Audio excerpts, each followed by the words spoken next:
So আমার চ্যানেলে আরেকবার স্বাগত সবাইকে। তো অফিস যাওয়ার টাইম সকালে, যদিও আজকে রাস্তাটা অন্য চুজ করেছি। এটা অ্যাকচুয়ালি আমতলা শিরাকল হয়ে যেতে হয়, আগে বাঁকড়াহাট সাইড দিয়ে যেতাম। তো ছোটো একটা ভিডিও বানাবো, ভাবলাম শ্যুট করে নিই, কারণ একটা ভালো আপডেট আছে। তো সেটা কি, চলো যেতে যেতে বলি। যদিও এটা আমি 2025-এই শ্যুট করে রাখছি, কিন্তু এটা পোস্ট করবো 2026-এ। তো সবাইকে হ্যাপি নিউ ইয়ার, নতুন বছর সবার খুব ভালো কাটুক, আমারও ভালো কাটুক, তোমরা উইশ করো। তো ব্যাপারটা হচ্ছে, লাস্ট কয়েকদিন ধরে আমি প্রথমেই যখন 35 মাইলেজ পেয়েছিলাম, that was unexpected to me. কারণ যে এনটক থেকে আমি 48-52 বের করেছি, যতই এটা 180 হোক, এতটা কম মাইলেজ আমি কখনোই এক্সপেক্ট করিনি। সো যেটা স্ট্রেট কাট কথা সেটাই বলা উচিত। তো আমি আর কোনো জিনিস নিয়ে এটা কোনো নেগেটিভভাবে পাইনি। এতদিনেও প্রায় 1,500 কিলোমিটার হয়ে গেল, 1458 কিলোমিটার হয়েছে। তো কিন্তু মাইলেজটা আমার একটা নিজের উপরেই হয়েছিল যে এতটা তো কম, ওটা কথাই না কোনোভাবেই। আমি স্ট্রিট মোডে চালিয়েছি, 35-36-এর মাইলেজ তো হবেই না। তো তারপরে আমার মনে পড়লো, আগে অ্যাকচুয়ালি আমি regular 60 kilometre 70 kilometre up down করতাম এনটক 125 নিয়ে। সবাই জানো আমার এনটক 125 আগে ছিল। তো সেইটা নিয়ে একটা স্ট্রেজ আমি 30-30 বা 35-35 এরকমভাবে চালাতাম। তো ওখানে ওই জন্য মাইলেজটা 48, 50, 52 এরকম পেতাম। তো এইখানে কি হচ্ছে, এই যেমন ধরো আজ অফিস যাচ্ছি, এরপরে একটা স্ট্রেজ চালানো কম হবে, ঠিক আছে, 5-10 কিলোমিটার এরকম চালিয়ে রেখে দেবো। তো যতবার তুমি রিস্টার্ট করবে, ইনিশিয়াল যখন কোর স্টার্টিং হয় তখন পেট্রোলটা বেশি খায়, ঠিক আছে, আর টোটাল অ্যাভারেজটা এই জন্য পড়ে যাবে।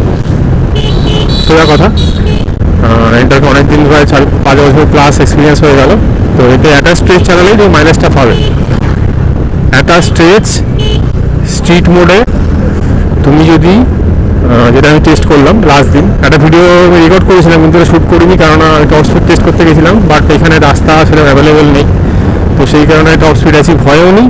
আর আমি খালি ভিডিওটা পোস্টও করিনি, ভিডিওটা শ্যুট করা আছে, ডিলিট করে দেবো ওটা। তো একমাত্র হাইওয়ে ছাড়া প্রপার হাই স্পিড টেস্ট করা মানে ব্যর্থ চেষ্টা। তো সেটা পরে হবে, আপাতত যেটা বলি।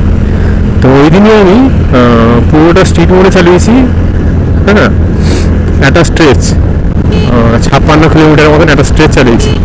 তারপরে এসে প্রথমে ফুল ট্যাঙ্ক করা ছিল, তারপরে এসে রিফিল করেছি। ওই দিন আমি হাই স্পিড টেস্ট করছিলাম, কিছুটা রেস মোডে চালিয়েছি। তো সেখানে আমি 46-এর মাইলেজ পেয়েছি। 46, ক্যান ইউ ইমাজিন? কোথায় 35, কোথায় 46। তো তারপরে আমি দেখলাম হিসাব করে যে তোমরা যদি একটা স্টেপ চালাতে হবে, ঠিক আছে, লংয়ে, সে হাইওয়ে হুডিং তো আমি চ্যানেল চালিয়েছি, লম্বা হাইওয়ে হলে তারও বেশি পাবে। তো তোমরা যদি সিটির মধ্যে একটা স্ট্রেচ চালাও,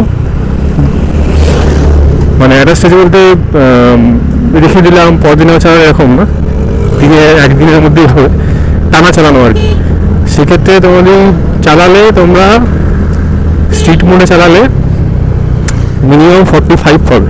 ওকে, দেখো হিউজ মাইলেজ পাওয়া 150 সিসি স্কুটার আমার মতে আর কি। তো এখানে রাস্তাটা একটু খারাপ আছে, কাজ চলছে, সামনে ফোর্ট আসছে। তো সেই কারণে আমি বলি যে এটা এনটক 125-এর মতোই মাইলেজ দিচ্ছে আমার হিসাবে, ঠিক আছে। কারণ এটাতে তুমি যদি 65, 60, 62, 65, 70, কখনো ওভারটেক করতে হলে 75 অব্দিও যাও, অসুবিধা নেই, স্ট্রিট মোডে অবশ্যই। হ্যাঁ, সেক্ষেত্রে মানে তোমরা ভালো মাইলেজ পাবে, 46 প্লাস মাইলেজ পাবে, 47 প্লাস মাইলেজ পাবে।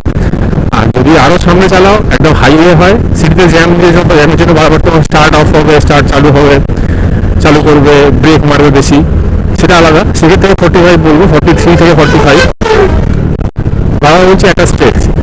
আর হচ্ছে তোমার হাইওয়েতে গেলে বা এক্সপ্রেস হাইওয়েতে 75-এ যদি স্পিড মেনটেন করো, তোমরা 50 কাছে মাইলেজ পাবে। হিউজ 50 মাইলেজ মানে হিউজ ব্যাপার।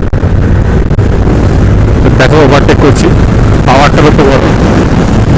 ঠিক আছে। তো দিস ইজ দ্য র পাওয়ার অফ এন্টর্ক, এটার জন্যই কেনা এই গাড়িটা। অ্যান্ড আরেকটা জিনিস আমি আগেও জানতাম, এখনও জানি, যে Ntorq is not for bad roads, okay, Ntorq is meant for good roads. সেখানে এন্টর্ক চালিয়ে মজা, আর সাসপেনশনটা স্টিফ করবেই স্পোর্টি স্কুটার। তো এটাই একবার ছিল যে মাইলেজ নিয়ে কারোর টেনশন কিছু নেই। এন্টর্ক 125 যা মাইলেজ দিত, এটা তার থেকে হয়তো 1-2 কম দেবে, বাট পাওয়ারের ডিফারেন্স অনেকটা, পাওয়ার ফিচার্সের ডিফারেন্স অনেকটা, ঠিক আছে। তো সেদিক থেকে কারোর কোনো টেনশন নেই, তোমরা কিনতে পারো নিশ্চিন্তে। প্রথমে যেটা ভাবছিলাম যে 35 মাইলেজ দেবে, দ্যাট ইজ নট ট্রু, ভালো মাইলেজ দেবে। একটা স্টেজ চালালে 45 মিনিমাম, আর ভালো চালালে উইদাউট জ্যাম, উইদাউট কোনো কোনো ব্রেকিং, তোমরা 50 টাচ করে যাবে মাইলেজে হাইওয়েতে। 75-এর মধ্যে, 70 থেকে 75-এর মধ্যে স্পিডটা মেনটেন করে, অবশ্যই স্ট্রিট মোডে, not in race mode. Race মোডের ব্যাপারটা অন্যরকম হবে। তা আমি তো ম্যাক্সিমাম টাইম স্ট্রিট মোডে ইউজ করি, লাগে না, রেস মোড লাগে না, স্ট্রিট মোডে এনাফ পাওয়ার আছে। সিটির মধ্যে অত পাওয়ার তোমার খুব রেয়ার কেস এত পাওয়ার লাগবে, ঠিক আছে। তো আমি ডান দিকে রাস্তায় ঢুকবো, ইন্ডিকেটার দেওয়া আছে। তো এই হচ্ছে আপডেট ছিল, ছোট ভিডিও বললাম, কারণ মাইলেজ নিয়ে আমি প্রথমে বলেছিলাম যে মাইলেজই একমাত্র নেগেটিভিটি এটার, আর যত বড় নেগেটিভিটি ভেবেছিলাম সেরকম কিছু না, এটা তো মাইলেজ বেরোবে, ঠিক আছে। তবে হ্যাঁ, একদম প্রচণ্ড জ্যামে তোমরা সিটিতে অল্প 5-10 কিলোমিটারের জন্য চালাও, সেক্ষেত্রে মাইলেজ পাবে না, একটা স্ট্রেচ লংয়ে চালাতে হবে, ঠিক আছে। সে সিটি মোডে চালাও, বাট লং, মানে ওই একদিনে 5 কিলোমিটার, পর দিন আবার 7 কিলোমিটার এরকম করলে মাইলেজ পাবে না। একটা স্ট্রেচ চালালে 45, 44, 45, আর বেশি হলে 50 টাচ করে যাবে। আমি তোমাদের টেস্ট করে দেখাবো 50 মাইলেজ বের করে, বাট সেটা যখন ঘুরতে যাবো তখন লংয়ে, জানুয়ারিতে মেবি, ঠিক আছে। টপ স্পিডটাও টেস্ট হবে, প্রপার মাইলেজ হাইওয়েতে যে ভালো মাইলেজ দেবে আমার যেটা এক্সপেকটেশান, সেটাও টেস্ট করে নেব। তো ভিডিওটা বেশি বড়ো করবো না, আশা করি সবাই নতুন বছর ভালো করে কাটাচ্ছ, ভালো কাটাও।